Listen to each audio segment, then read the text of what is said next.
Queria saudar nossos amigos aqui presentes com boa noite. Boa noite, Ícaro. Boa noite, pastor Janilson, Camila. Boa noite. Não podemos esquecer da Isabel, da Paola, que estão por trás das câmeras. E na semana passada, a gente abordou aqui um assunto chamado escatologia. E esse assunto foi um assunto muito discutido, com muitas perguntas e muitos questionamentos. E surgiram algumas perguntas que a gente não tinha como responder devido ao tempo.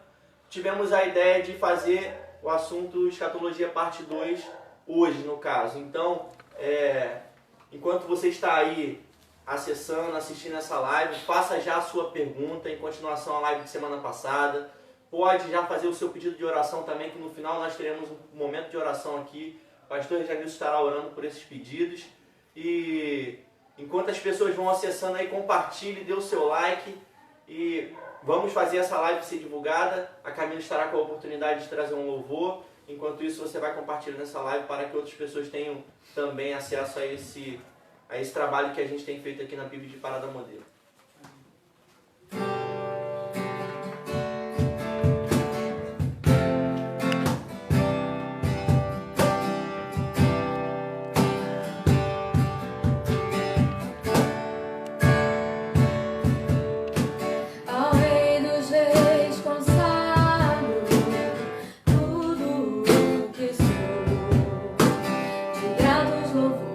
Transborda o meu coração.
Camila navega e, conforme dito na semana passada, o Jansen tinha feito uma pergunta e a gente deixou para responder essa pergunta na live de hoje.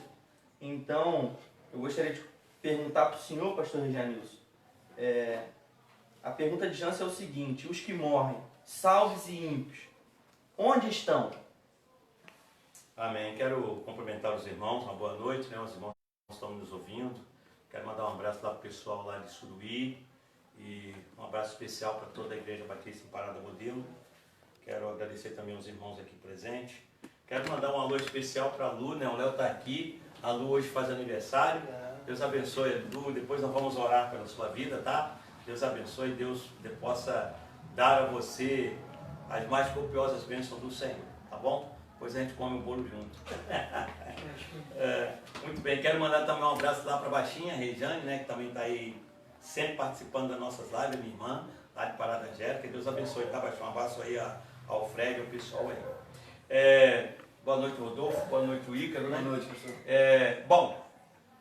Antes da gente responder essa pergunta, eu queria só recordar aqui as três posições milenistas principais, que é o amilenismo, o pré-milenismo e o pós-milenismo.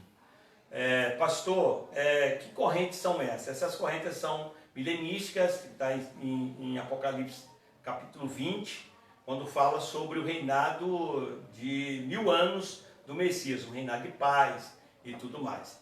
Então, assim, o pré-milenismo, ele é aquela corrente que acredita que Jesus vai voltar antes do milênio. Então Jesus arrebata a igreja, não é?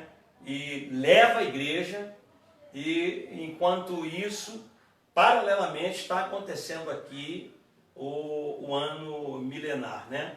E enquanto o milênio está acontecendo aqui, não é? Dois eventos grandiosos estão acontecendo na eternidade, né?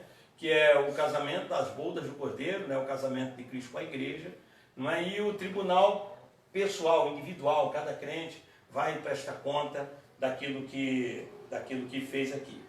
Muito bem, isso é a crença do pré-milenismo, né? O milenismo se estabelece após a vinda de Jesus. Jesus volta antes do milênio.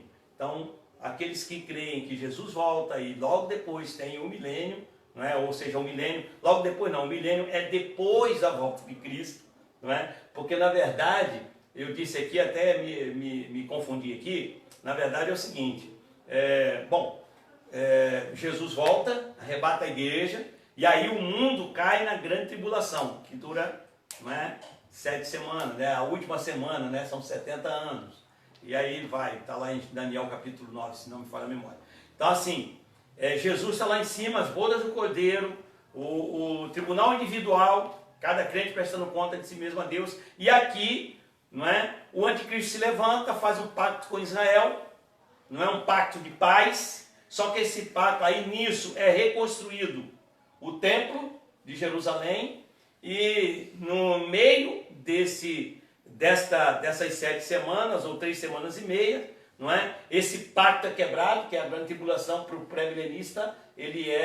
A grande tribulação é dividida em 2 partes, né? A metade é de paz, né? O pacto de paz que o anticristo vai fazer. Depois ele quebra esse pacto e aí começa a tribulação de forma horrenda, de forma terrível, até o final desse milênio, né? No final dessa grande tribulação. E aí sim, no final dessa grande tribulação, Jesus volta com a igreja.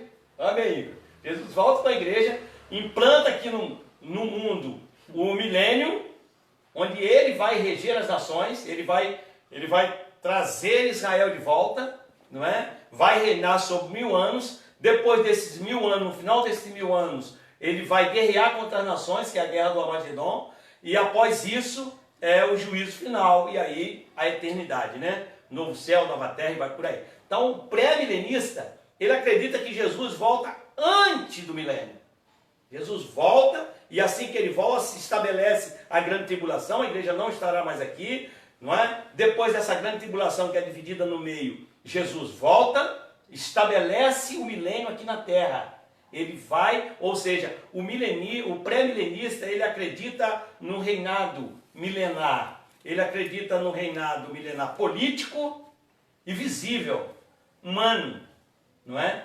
Então esse é o pré-milenismo. O pós-milenismo. O pós-milenismo, Jesus volta depois do milênio. Então o pré-milenismo, Jesus volta antes. O pós-milenismo, Jesus volta depois do milênio. O que o pré-milenismo, o pós-milenismo é incrível, cara. E como tem gente que crê nessa corrente. O pós-milenismo, ele acredita o seguinte, que ao contrário do que a gente pensa, que as coisas estão ficando ruins, ele acredita que as coisas vão ficar boas. Que a propagação ele crê que o diabo vai ser preso, a propagação do evangelho vai se aprofundar de uma tal maneira que o mundo, com a chegada do evangelho, conhecimento do evangelho, vai ficar em paz. Esse é o milênio que eles acreditam, é um milênio de paz, que essa paz termina com a volta de Cristo. E aí vem a grande tribulação e vai por aí. Então o pós-milenista, ele crê que Jesus volta depois do milênio. E o amilenista crê que o milênio já está acontecendo, que Jesus já está reinando e vai por aí. E aí, nessa visão, tanto amilenista como pré-milenista e pós-milenista, eles creem nos mesmos acontecimentos. Eles só não creem na mesma sequência de acontecimentos. E aí, quando o Jansen pergunta sobre... Foi o Jansen que perguntou? Jansen. O Jansen pergunta sobre a condição do morto hoje, do ímpio ou o salvo. Bom, se pode dizer o seguinte: o ímpio, quando fecha os olhos aqui, já abre os olhos na tormenta, no castigo. Castigo esse que vai durar até a volta de Cristo. Porque quando Cristo voltar, os salvos ressuscitarão primeiro. Os ímpios depois, não é? Ressuscitarão para a condenação na terra. Então, eles não estão, não é? Eles não estão num estado definitivo. Eles estão chamados num estado intermediário, que não é purgatório. O estado intermediário é aquele tempo que dura entre a sua morte e a volta de Cristo. Então, nesse período entre a morte do homem e a volta de Cristo, esse homem, ao morrer, quando ele morre, ele vai para um lugar chamado Hades, que é o lugar dos mortos. No Hades existem dois territórios, ou duas partes. A parte do ímpio e a parte do salvo, não é? O ímpio é uma parte de tormenta, de dor, ele já fecha os olhos aqui e já abre na tormenta, ele já está lá no fogo eterno, ele já está lá, não é? Sofrendo as agruras, não é? Só que também não é algo definitivo, não é? Não que ele possa se salvar depois, mas o lugar em que ele está não é o lugar definitivo. Assim como também o salvo, que não é, morre, ele vai para o paraíso, que também é lugar dos mortos, só que é um lugar onde ele está gozando de paz e tranquilidade. Também não é um lugar intermediário. E nem o corpo de ambos é definitivo. O corpo dos salvos é um corpo que ele tem até a volta de Jesus. Que quando Jesus voltar, ele vai ressuscitar num corpo incorruptível, num corpo semelhante ao de Cristo, e aí ele vem com Cristo buscar a igreja que aqui está. Não é? Isso vai acontecer quando? Aí depende da corrente que você crê. Se for pré-milenista, isso vai acontecer, não é? Antes do milênio. Se for pós-milenista, vai acontecer depois do milênio. Deu para entender? Ou eu confundi mais ainda? Espero que o Jansen tenha entendido lá e tenha ficado claro para todo mundo. Um texto bom para estudar é Lucas 16. Lucas 16. A parábola do rico e Lázaro. Então, essa parábola ela demonstra, não é, todo o contexto, tanto do morto, tanto do salvo como do Vale ressaltar, pastor, boa noite a todos, que o ímpio morre, vai para o inferno imediatamente. E o inferno é um lugar intermediário. Significa que a alma dele vai estar sofrendo lá. É a alma, não é o corpo ainda. E o salvo, o crente, imediatamente vai para um lugar chamado paraíso, que é um lugar também intermediário. A sua alma vai desfrutar do gozo eterno. Mas quando Jesus voltar e no dia do juízo os mortos ressuscitarem, tanto o crente como o ímpio ressuscitarem naquele mesmo dia para serem julgados conforme as suas obras, conforme as suas palavras, conforme tudo aquilo que fez nesta terra, que até porque a Bíblia diz que cada um dará conta de si mesmo a Deus, corpo e alma se juntam. E a pessoa que é ímpia, que estava no inferno, vai sofrer agora a segunda morte, que é o lago de fogo. E ó, não é aniquilamento não, hein? Porque tem gente que acha que é isso, pastor. A pessoa vai ser aniquilada. Não. Vai sofrer eternamente. Vai sentir o fogo pegando no corpo. Vai sentir. E não vai ter ninguém lá para... Sobe aqui. Não vai sofrer. Não vai ser aniquilamento não.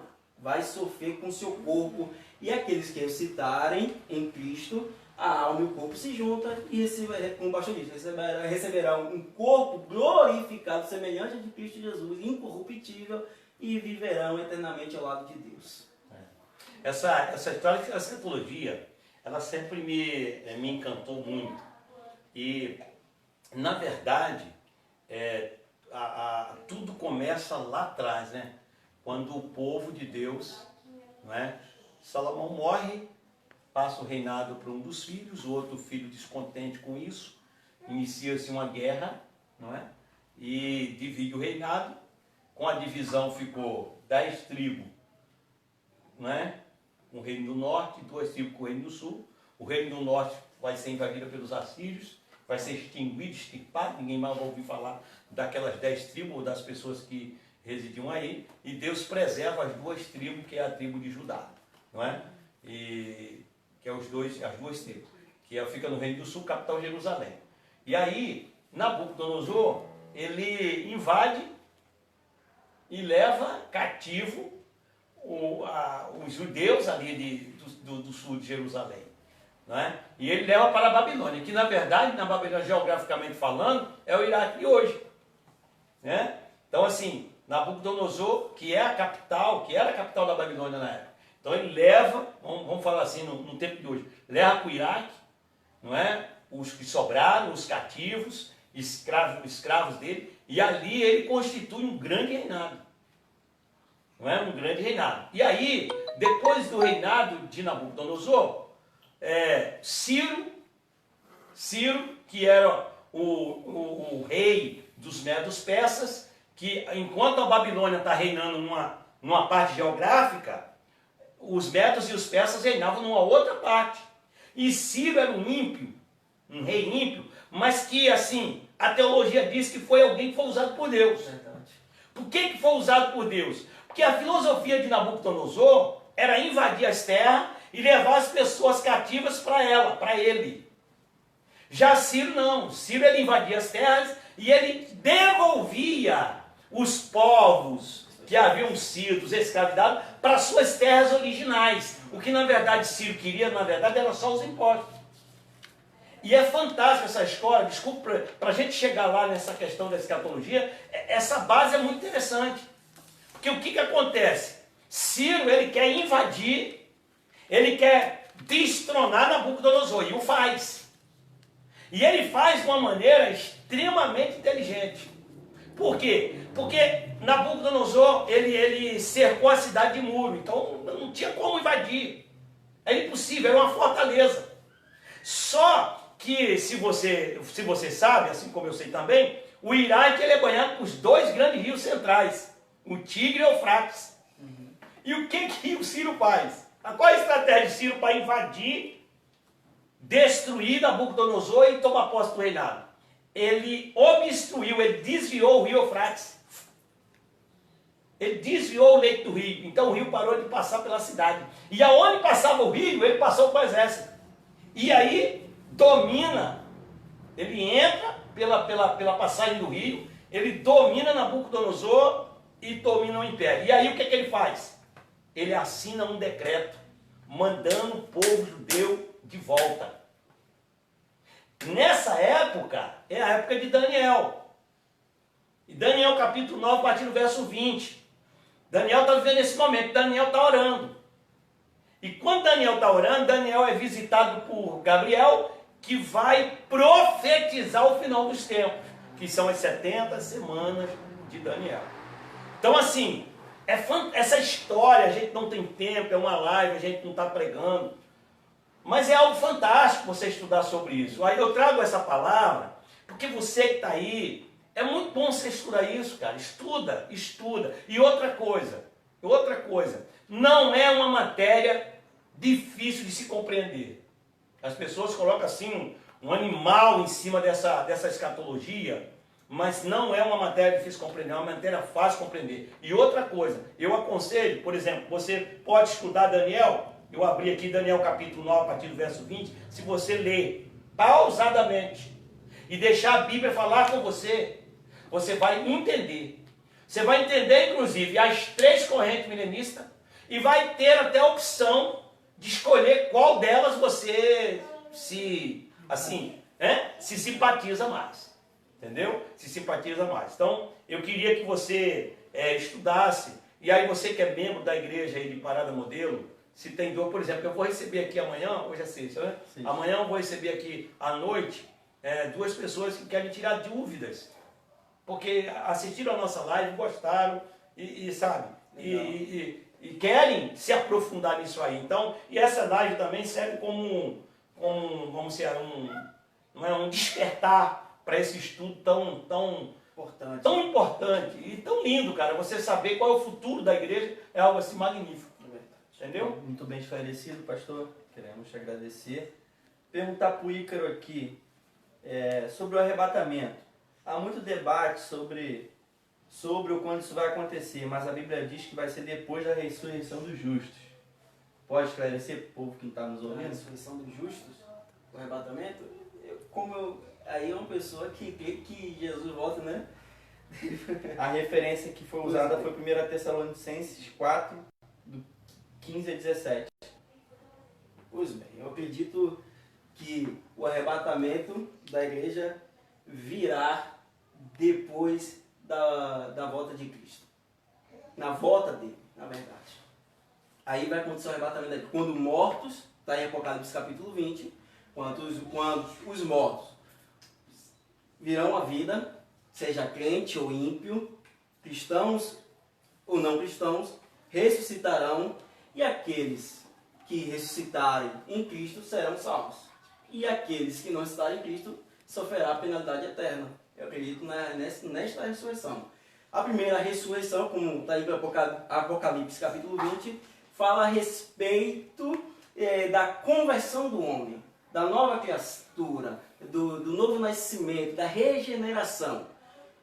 Eu entendo o seguinte: quem morrer uma vez fisicamente vai ressuscitar novamente, fisicamente e eternamente. Agora, quem morrer somente fisicamente, uma vez só, vai receber a penalidade eterna quando ressuscitar novamente. Deixa eu ver se eu entendi a pergunta. A pessoa quer saber quando se dará a volta de Jesus? O arrebatamento da igreja? Exatamente. É isso? Conforme a questão que os mortos estarão primeiro. A resposta do Ícaro foi interessante. Eu só queria abordar o seguinte.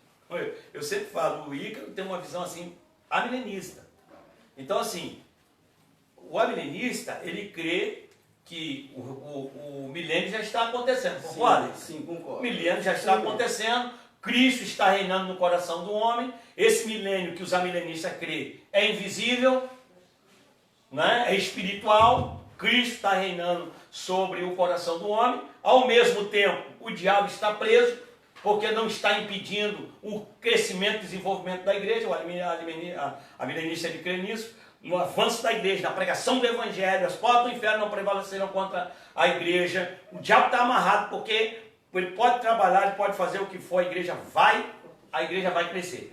Então assim, e aí quando se dará esse arrebatamento? Esse arrebatamento se dará já no final de tudo. Porque no momento em que esse milênio que já está acontecendo, vai terminar com a grande tribulação. E segundo os amilenistas, essa grande tribulação acontecerá com a igreja aqui. Que conquanto a tribulação será algo assim terrível para os ímpios, para a igreja é um tempo ainda de paz. Porque os crentes, eles passarão pela grande tribulação, mas não serão afetados. Terminou esse momento da grande tribulação, então sim, vem a ressurreição dos mortos, os salvos ressuscitarão, virão com Jesus e buscarão a igreja para o arrebatamento. Após o arrebatamento da igreja, aí é só o juízo final. Então, assim, a corrente amilenista acredita que a volta de Jesus, o arrebatamento da igreja, será assim já nos finais dos acontecimentos. Já o pré-milenista acredita que daqui uns dias Jesus vai voltar. Daqui uns dias Jesus vai voltar. Entendeu? Ó, o pré-milenista, ele acredita exatamente assim, quando o templo de Jerusalém começar a ser reconstruído, e outro dia, isso é interessante, hein? Eu vi uma reportagem aí na TV a cabo, que diz que já tem empresários judeus, ricos, que já tem de proposta para investimento na reconstrução do Templo de Salomão, de frente para a mesquita, a maior mesquita do mundo, a mesquita muçulmana. Então, assim, e segundo os pré-milenistas, quando esse templo for construído, Jesus volta. Entendeu, Ica? Então, para o pré-milenista, assim que esse templo for reconstruído, vai acontecer o arrebatamento da igreja e a volta de Cristo. Então, assim, depende muito da corrente milenista. Depende da pessoa da visão que a pessoa crê. Se crê num, esse evento vai se dar no exato momento. Se crê no outro, esse evento se dará num outro momento. Agora, qual foi o texto que ele falou? Tessalonicenses 4. Primeiro.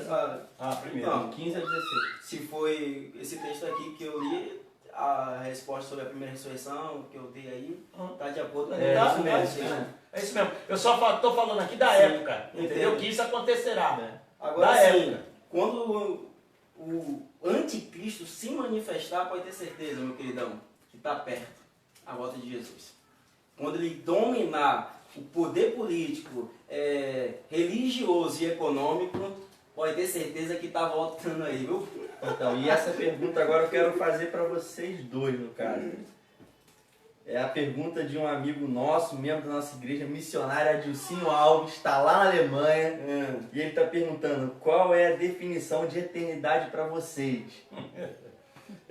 Não tem como você define eternidade. Eternidade é algo que não tem começo, não tem fim, é eterno. E que na eternidade, não é? Que aqueles que entram na eternidade, isso tudo já aconteceu. Isso aí é magnífico, né? Pastor, vamos lá. Temos que ter o seguinte: o tempo do homem não é mesmo como o tempo de Deus. Verdade. Eternidade e tempo totalmente diferente. Por exemplo, eu tenho aqui 1000 anos no nosso tempo. Se eu tiro um ano, fica quanto? 999. Agora vamos lá, vamos para a eternidade. Eu tiro 1 bilhão de anos da eternidade. O que sobra? Sobra uma eternidade ainda. Pois bem, não tem como explicar a eternidade. Porque um dia para o Senhor é como 1000 anos, e 1000 anos é como um dia.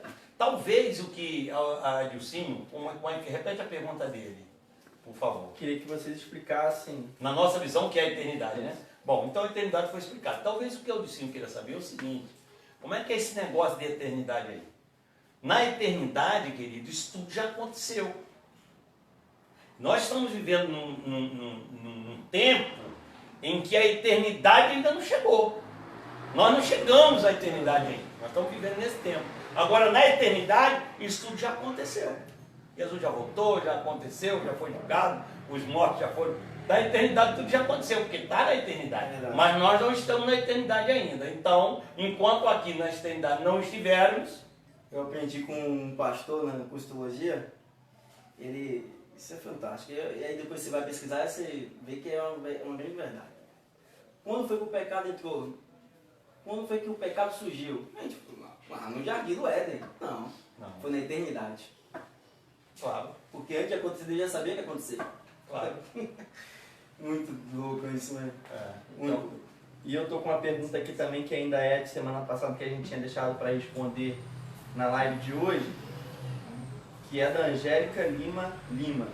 Os que serão salvos reconhecerão seus familiares e amigos na glória? Essa é boa.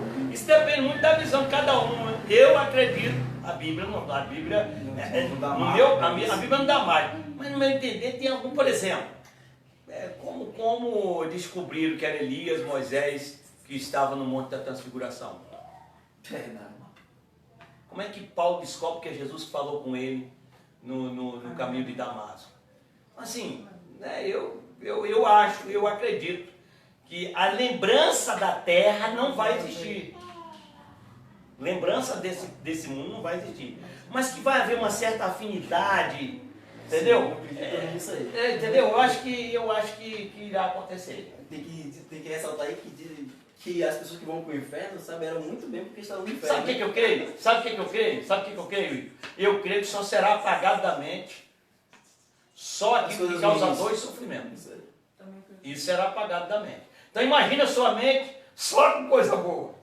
Até porque diz lá beleza, né? E isso aí, esse ponto que o Ícaro falou, desculpa te cortar, é interessante.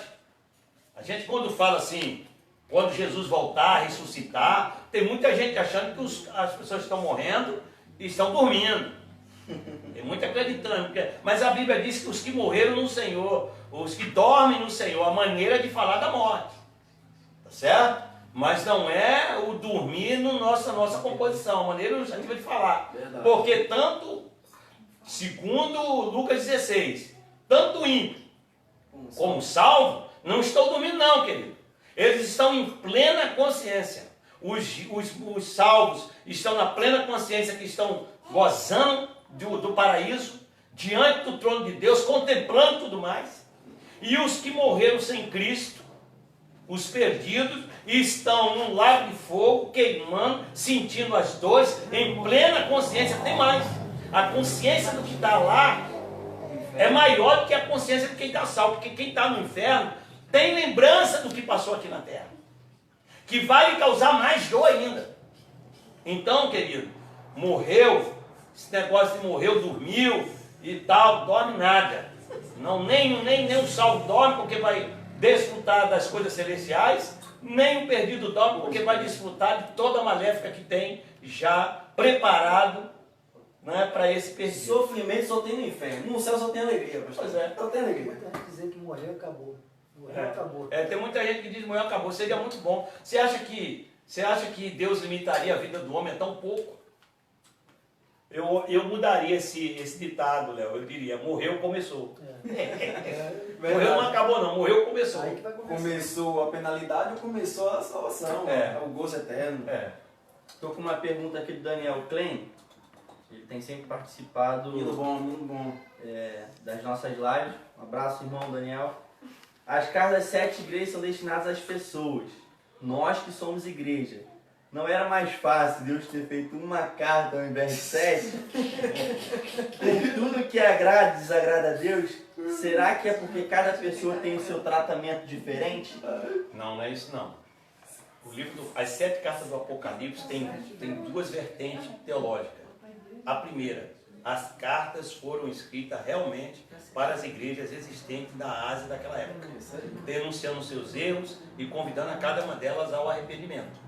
Segunda vertente teológica, aquelas cartas não foram escritas para a igreja, elas estavam denunciando as eras que a igreja cristã iria passar na terra.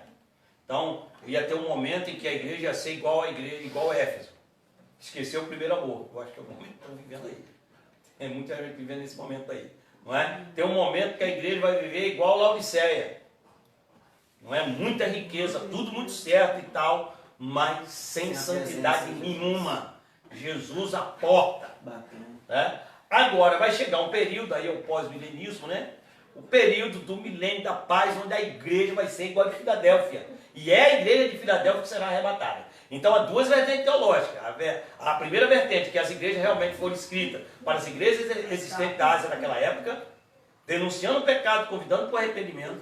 E as cartas não foram escritas para a igreja, mas as cartas vinham falando das etapas que a igreja neotestamentária ia viver aqui na terra. Bom, pastor, qual das 2 correntes o senhor crê? Eu acho que é as 2. Eu acho que as igrejas Essas cartas foram escritas para as igrejas da época, denunciando seus erros, convidando para o arrependimento, mas também essa carta vai enfatizar os tempos da igreja cristã aqui na terra. Tá certo? Então é por isso, Daniel, né? É por isso, Daniel, que Deus não escreveu uma carta só. Ele teve que escrever 7. Agora, é bom que se saiba também que na Bíblia, o número 7 tem um significado. Perfeição. Perfeição. Então, assim, era uma maneira perfeita de Deus tratar com a igreja. Escrevendo 7 cartas para as igrejas da época, denunciando os seus pecados e convidando para o arrependimento. E também dizendo, olha, a minha igreja na terra vai passar por essas fases. E nós passamos. Porque você vê só, quando você lê a carta do Apocalipse endereçada à igreja de Éfeso, quando ele vai falar que abandonaste o primeiro amor, a igreja viveu o seu maior auge na época, na era cristã, do ano 30 até o ano 300, foram 250, 270 anos de perseguição, de sofrimento, mas foi o momento áureo da igreja. Foi quando a igreja mais cresceu, mais milagre aconteceu. A igreja, ela quanto mais perseguida, mais ela crescia, mais ela agradava a Deus. Não é? A igreja é uma igreja do grande avivamento. O avivamento do Pentecostes durou 250 anos. Então, assim, o que acontece hoje? Esse princípio, esse início tão extraordinário é esquecido por muitos hoje. O crente de hoje está muito aquém daquele crente da era 300 antigo. Entendeu? Então, e ele termina a pergunta também com outro questionamento. E por que tanto simbolismo no livro do Apocalipse? Quer responder aí? Quer que eu responda? Não pode responder à vontade. O simbolismo é por conta da perseguição. O Império Romano. Gente, sabe o que aconteceu no ano 70? O Império Romano invadiu Jerusalém. Sabe o que ele fez? Sabe o que o imperador fez? Filho de Vespasiano, né? Ele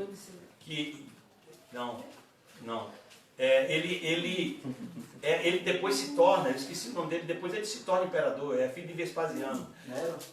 Não, Nero foi que botou fogo em Roma. Então, assim, ele era, na verdade, o grande general de exército.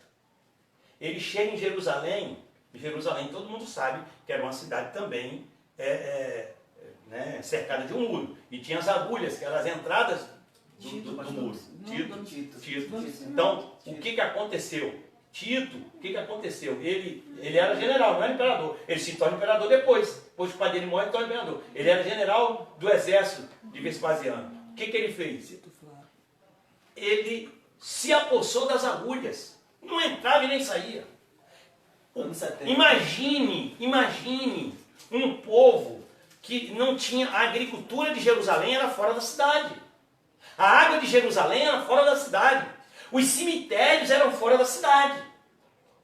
Então o judeu, para comer, para beber, tinha que sair.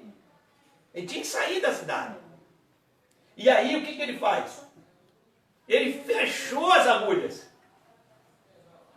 E ficou esperando o povo morrer lá dentro. É mais ou menos o que estão tentando fazer com essa pandemia, né? Entendeu? Fecha a cidade, para tudo. Desemprego, carestia. Entendeu? E se não abrir, a coisa vai ficar negra. Foi isso que ele fez. E aí, quando ele percebeu que o povo estava fragilizado, sem comida, sem bebida, ele invade.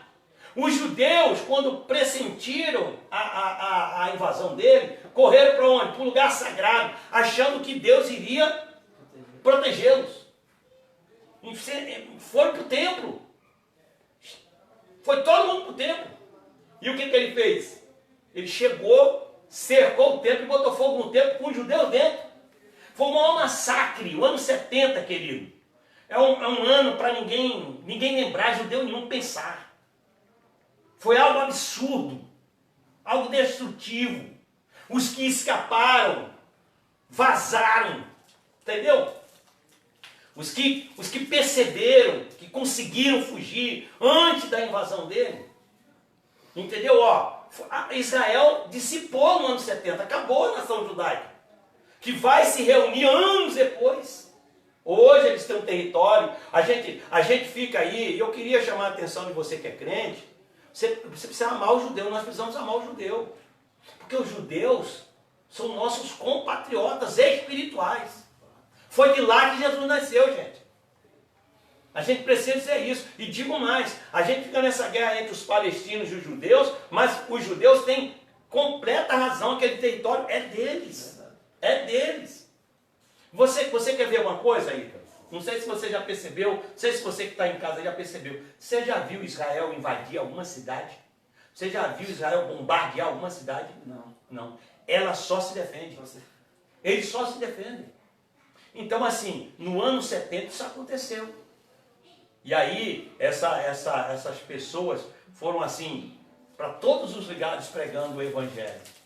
Então, imagine João preso na ilha de Patmos, tendo uma revelação extremamente rica como essa que é o Apocalipse. Se cai em mãos erradas, hoje a gente tem o privilégio de ter a Bíblia na mão, com tudo escrito.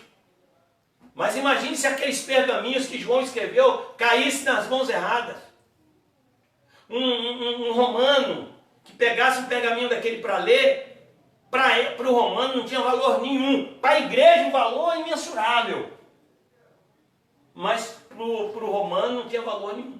Então, querido, é por isso que o livro do Apocalipse foi escrito dessa forma simbólica, foi por conta unicamente da perseguição implantada pelo Império Romano na igreja. Era uma maneira dele preservar a sua escrita, não é? Fazendo com que essa escrita fosse feita, não é? De forma ilustrativa, para que os inimigos, quando assim possuíssem, não entendessem. Eu tenho outra visão desse negócio aí, pastor. Tem? João, Pode falar. eu tenho.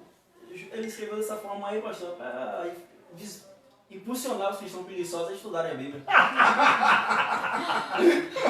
É verdade. É verdade. Então, estou com uma pergunta muito boa aqui também da Diva, que é: fale sobre o tão temido 666. Acredito que deve ser a dúvida ou questionamento de muitos que estão nos assistindo. Mas antes da gente responder essa pergunta, eu gostaria de ouvir a nossa querida irmã Camila. Ai, Jesus. Você pode falar aí. Quando essa vai? Oh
nós queremos agradecer a nossa irmã Camila.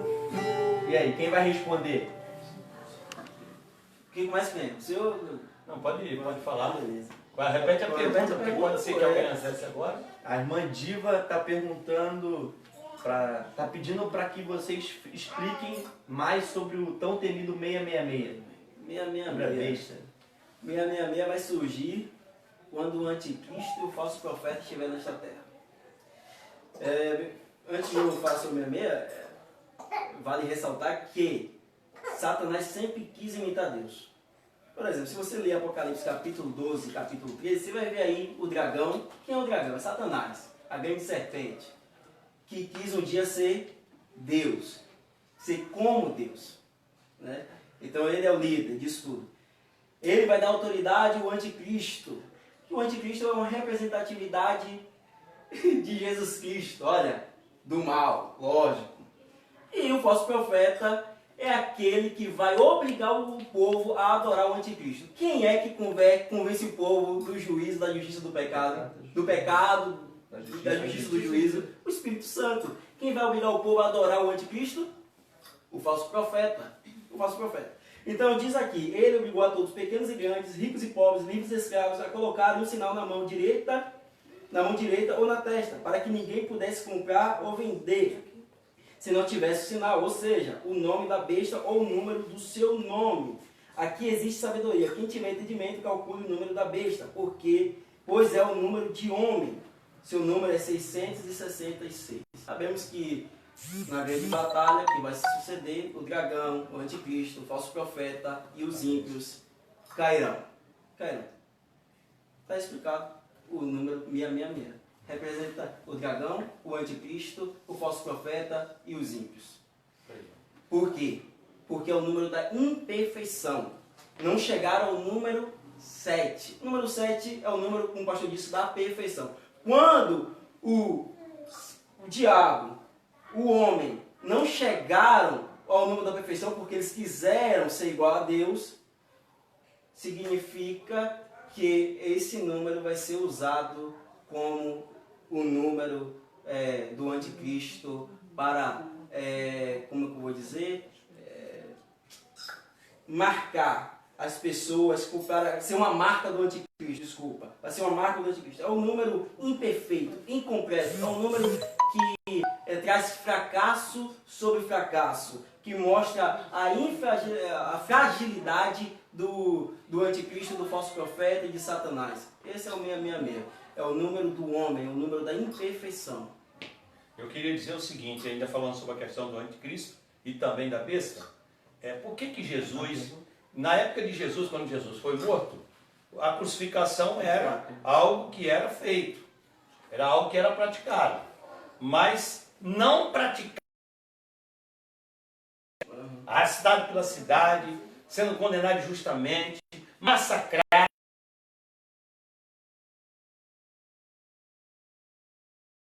de chibatada, porque, segundo a gente sabe, a questão não era só matar Jesus, a questão era matar a mensagem que ele defendia, a mensagem que ele pregava.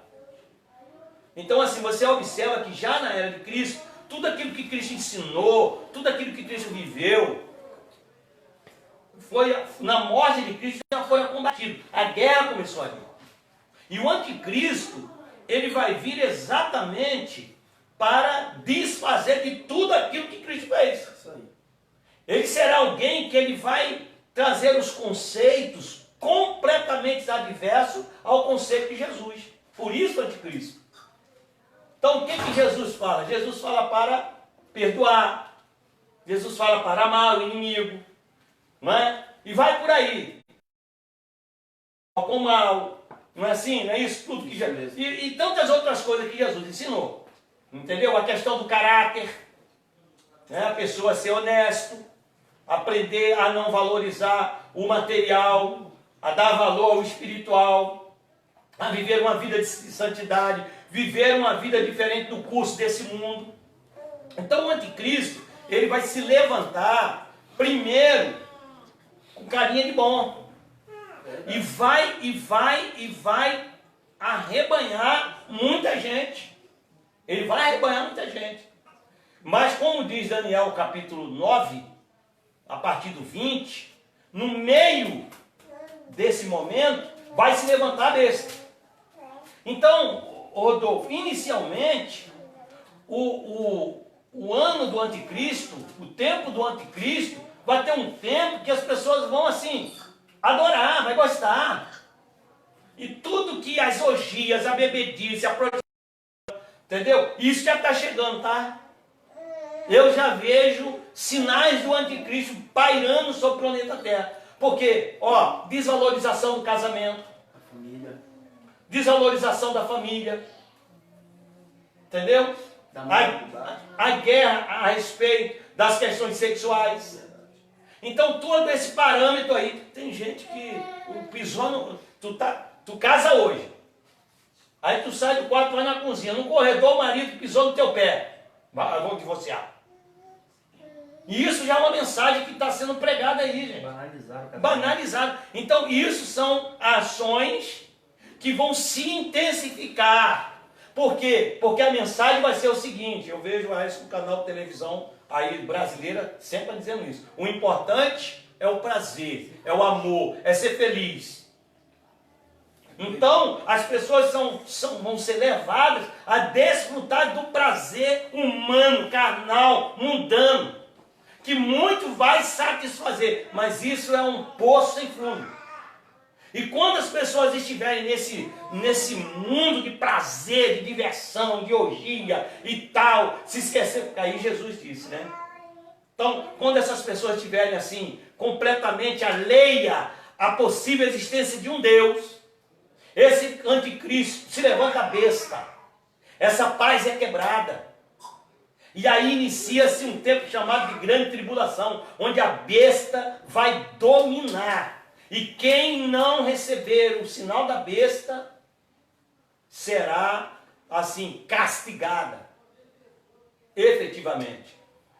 Então, quando ele fala esse número 666, como o Ícaro falou, é um número que é para nós desfrutarmos, um número da imperfeição.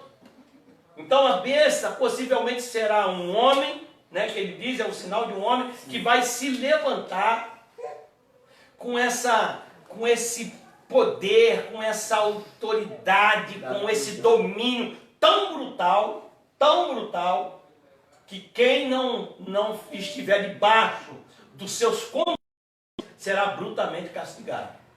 Então essa é a besta que vai se levantar. Sabe o que é interessante, pastor? Que lá em Apocalipse capítulo 13 diz que foi dado autoridade para o anticristo tirar a vida dos santos. De muitos santos. Ou significa que muitos daqueles da igreja morrerão nas mãos do anticristo. Pois é. Blasfêmia, nega Jesus, não negarão, mas serão mortos. Pois é. Hoje já existe uma perseguição. Você vê, está aí um movimento para a aprovação do aborto. O presidente da República é contra o aborto. Hoje ele, inclusive, disse que ele pediu ao ministro da Justiça para tirar uma mulher do poder porque ela era a favor do aborto. Ele não quer ninguém no governo dele a favor do aborto. Então, assim, mas eu acredito que num momento desse, vai liberar. E eu fico imaginando qual vai ser a postura da igreja que hoje é contra, depois que for liberar. Sabe por quê, querido? Escute você que está me ouvindo aí, vocês estão ouvindo aqui. Houve uma era em que a igreja era contra o divórcio. Até que o senador Nelson Carneiro, já falecido, usado por Satanás, criou a lei do divórcio. Porque até então, a igreja era completamente contra o divórcio. Mas só faltou o Nelson Carneiro, senador da República, criar a lei do divórcio, ser regulamentada, para começar a acontecer divórcio dentro da igreja. Então hoje a igreja é contra o aborto. Mas qual vai ser a postura da igreja quando o aborto for aprovado?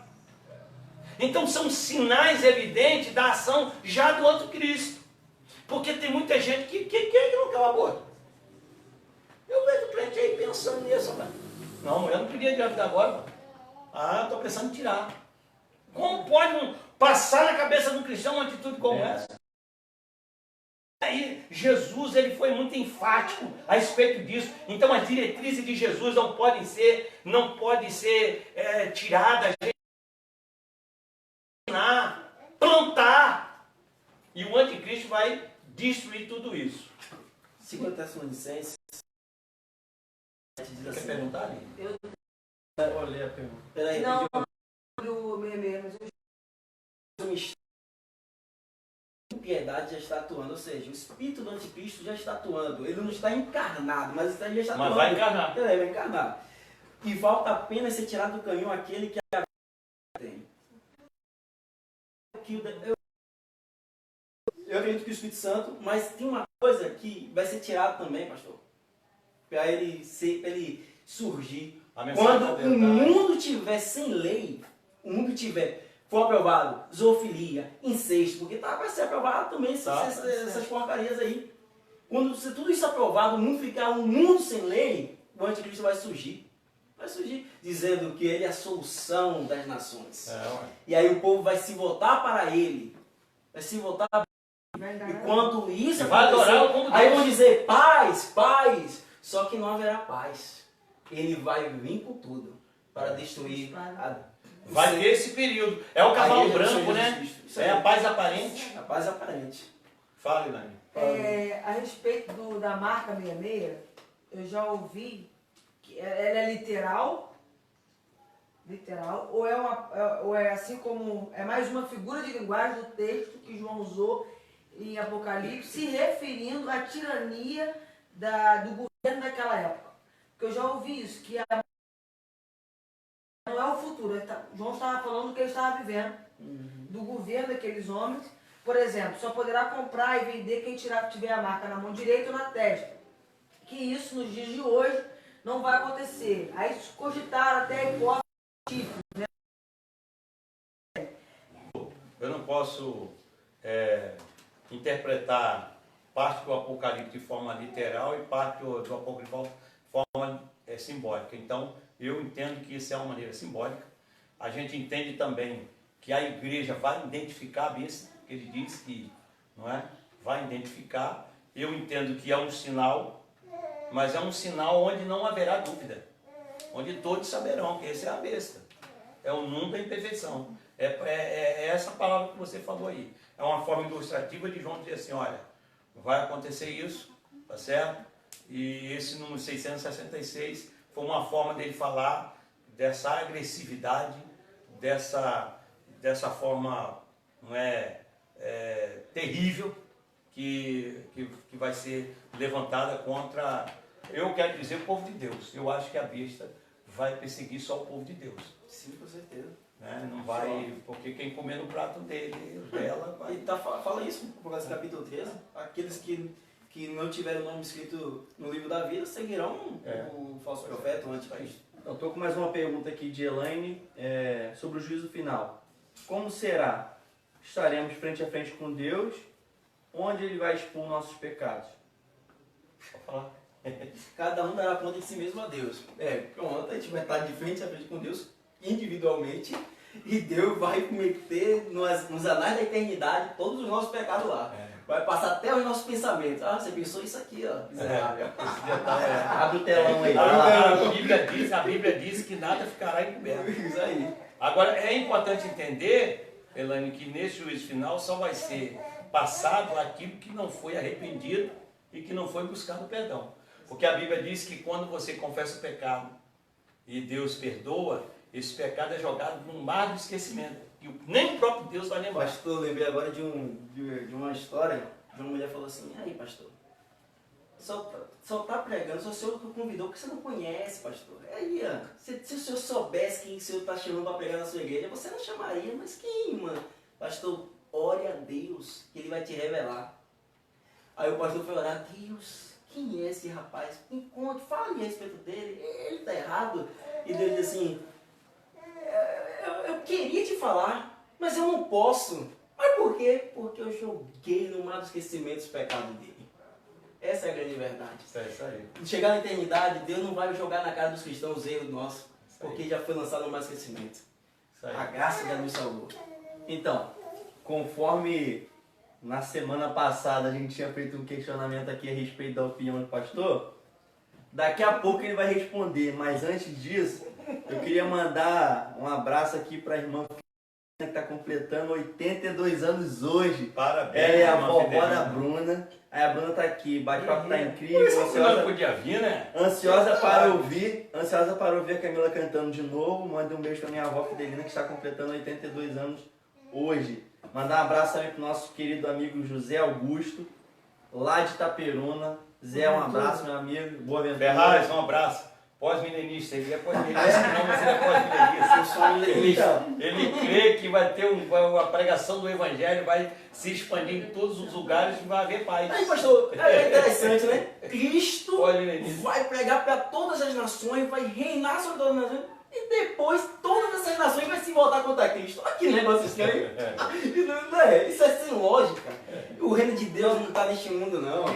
Esse homem. Então, a Dailde Carvalho está aqui dizendo: Deus abençoe a todos que estão assistindo a live. Muito obrigado, irmão, pela sua participação. A irmã Elisete está agradecendo um pedido de oração que ela fez na semana passada. Dizer que o cunhado dela está bem melhor, graças Amém, a Deus. glória a Deus. E está pedindo que pudéssemos orar pelas netas dela que estão grávidas, a Joyce e a Jéssica. É verdade. E- Duas meninas. Maitê e Elisa. É, Maite e Elisa. E a irmã Ilma lá de... É. Irmã Ilma. Boaventura. Não. Ali da onde o senhor está. Ah, sim, lá de O Suruí. Suruí está pedindo Legal. para que a gente ore pela mãe do pastor Rosivaldo. Sim, sim. A irmã Rosa está Isso, precisando irmã das Rosa. nossas orações. Ela teve uma AVC. Então, ministra, Nilson, dá a sua opinião aí, qual é a linha teológica que o senhor acredita? Eu acho que eu montei uma linha só para mim. Sabe por quê? Porque de cada corrente dessa eu tirei uma verdade para mim. Por exemplo, isso que o Ícaro falou é uma verdade para mim. Eu entendo que esse milênio não será terreno, não será político, não será visível. Para mim o milênio é espiritual, é invisível e não vai acontecer na esfera terrena, vai acontecer na esfera espiritual. Mas também creio, como pós-milenismo, eu creio que o evangelho vai se expandir sim. E em algum momento, aonde ele chegar e for aceito, vai haver uma paz. Só que eu não acredito numa paz global, eu acredito numa paz localizada. Então é o seguinte, paz localizada onde, porque você vê uma coisa, tem muita gente em Guapimirim em pânico, não tem? Tem. Mas os verdadeiros crentes como é que são? Estão em paz. Eu estou tranquilo. Então eu acredito, não é, que a pregação do evangelho vai realmente produzir a paz aonde ele chegar e aonde ele for aceito. Mas acredito também que a grande tribulação, conquanto haverá um tempo em que ela se tornará global, ela existe hoje territorial. Existem lugares onde realmente os crentes já estão vivendo, as pessoas já estão vivendo uma grande tribulação. Hã? Completo evolucionismo. Então assim, isso aí. Então assim, eu acredito que a grande tribulação ela acontece de forma territorial, mas que haverá um tempo onde será quebrado essa paz. E aí sim, aí nós vamos entrar na grande tribulação e acredito que a igreja estará aqui. Poxa, com Tá certeza. certo? E que o final, o êxito, o prêmio para os crentes que permanecerem fiel será o arrebatamento da igreja. Imagine, você acha que hoje, essa igreja que hoje aqui está no mundo, é merecedora do arrebatamento? Eu acho que não é. Por quê, pastor? Porque há muita carência. Quais? Santidade. Santidade. Comprometimento, fidelidade. Ora, o maior crente, ele fica orando o tempo todo para não ser atraído, porque se ele for atraído, ele cai. Poucos crentes têm firmeza espiritual a ponto de encarar o pecado e não cair nele. Eu fico a imaginar, não sei se é assunto para a próxima live, mas eu fico a imaginar como será a igreja no final dessa pandemia. Bom assunto. Como está a igreja hoje? Como você está espiritualmente? Então eu acredito que essa igreja que hoje aqui está, ela não é a igreja do arrebatamento, ela não está preparada para o arrebatamento, ela vai ter que passar por uma moenda, ela vai ter que passar assim por uma dificuldade muito grande, e aí sim, os fiéis, os que permanecerem com a fé em Jesus, pregando, anunciando, proclamando, continuando, esse sim, no final da grande tribulação, Jesus voltará e vai arrebatar a igreja de Filadélfia, a igreja fiel, a igreja que passou. Tu tens poucas forças, mas sobre ti eu tenho a alegria de saber que você resistiu, não é? Os que se diziam profetas não são, resistiu outro Cristo, não é? Tem pouca força, mas não abrisse mão da palavra. É a igreja de Filadélfia. Estava na sinagoga, diante da sinagoga de Satanás, mas não se prostrou. Então tenho para ti que voltarei, olha bem, voltarei, para o quê? Levá-los para mim mesmo. Então assim, igreja de Filadélfia, essa é a igreja do arrebatamento. E nós não chegamos nessa era da igreja ainda. Eu acho que a gente está entrando na igreja de Filadélfia, de Laodiceia. Eu acho que já tem muitos crentes parecidos com os crentes de Laodiceia. Um alarido muito grande, uma animação muito grande, uma animação que se confunde com avivamento, mas pouca santidade, pouca fidelidade, pouco compromisso, e vai por aí. Estamos abastados, mas sem Deus. Pois é. Nica Pereira Rafael está dizendo aqui, verdade, eu vivo essa paz aqui. Niniza, Deus abençoe a todos vocês. Fala o português claro aí. Amilenista, pré-milenista ou pós-milenista? Tribulacionista. Responde para quem está no Tribulacionista. O que é a minha tribulacionista? É de cada pensamento teológico eu vejo uma verdade. Eu vejo uma verdade. E não concordo com a forma com que eles colocam os acontecimentos. Por isso que eu não sou pré-milenista, não sou pós-milenista e tenho uma afinidade por amilenismo. Uma afinidade. Uma afinidade muito grande. Então, muito grande. Então podemos dizer que o senhor é amilenista. Rapaz, Só as sextas-feiras. 80% é considerado. Só as Então, sextas-feiras. queremos agradecer a vocês que estiveram nos prestigiando até agora nesse momento. Dizer que semana que vem tem mais às 19 horas. Esperamos vocês com a sua audiência, com a sua participação, com a sua pergunta. Se inscreva no nosso canal no YouTube. A gente está preparando tudo para fazer uma live aqui transmitida pelo YouTube, para que fique melhor ao vivo, a qualidade do som, para que fique melhor a nossa imagem, para que você leve para dentro da sua casa aquilo que há de melhor, aquele conhecimento que você vai te edificar, vai te fazer crescer como cristão, vai abrir a sua mente.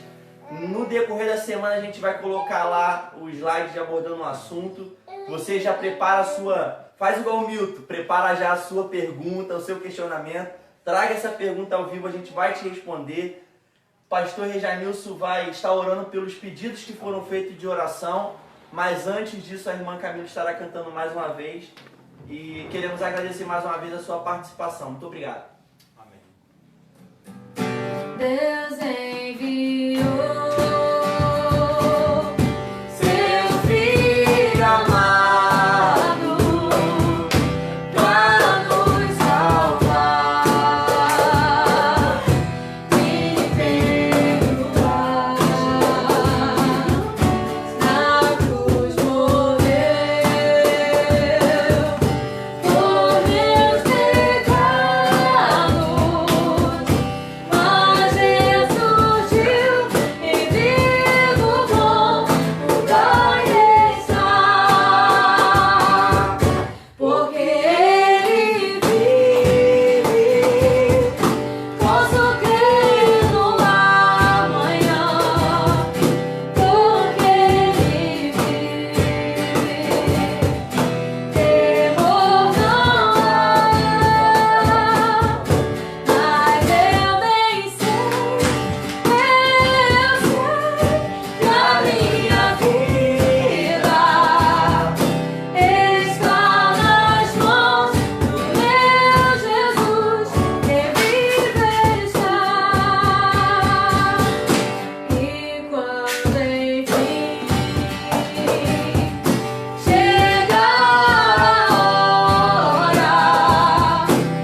você. Tá bem. Não é domingo às 19 horas, o nosso culto online, você está convidado a participar conosco, tá bom? Deus abençoe a sua vida. Quero mandar um abraço também pro pessoal lá de Suruí, vamos orar pela irmã Rosa, para que Deus possa tratar a vida dela, tá bom? Vamos falar com o Senhor. Deus, muito obrigado pela oportunidade que o Senhor nos dá. Amém. Podemos estar aqui, compartilhar um pouco da Tua Palavra. Obrigado. Obrigado pelos irmãos que aqui perguntaram, participaram, mandaram as suas dúvidas. Ó Deus, esperamos que o Teu Espírito Santo possa completar tudo aquilo que faltou a dizer, tudo aquilo que precisaríamos falar para o melhor entendimento, para a melhor edificação. Que o Teu Espírito Santo possa trabalhar isso na vida de todas as pessoas que Amém. nos acompanharam nessa live aqui. Muito obrigado a Deus pelo Rodolfo, o Ícaro, o Léo, a Camila e todos, ó Deus, que estão aqui direto ou indiretamente participando desse momento. Muito obrigado. Continue conosco, nos dê um dia de paz e tranquilidade. Fique conosco, nos abençoe. É a nossa oração em nome de Jesus. Amém. Amém. Amém. Foi?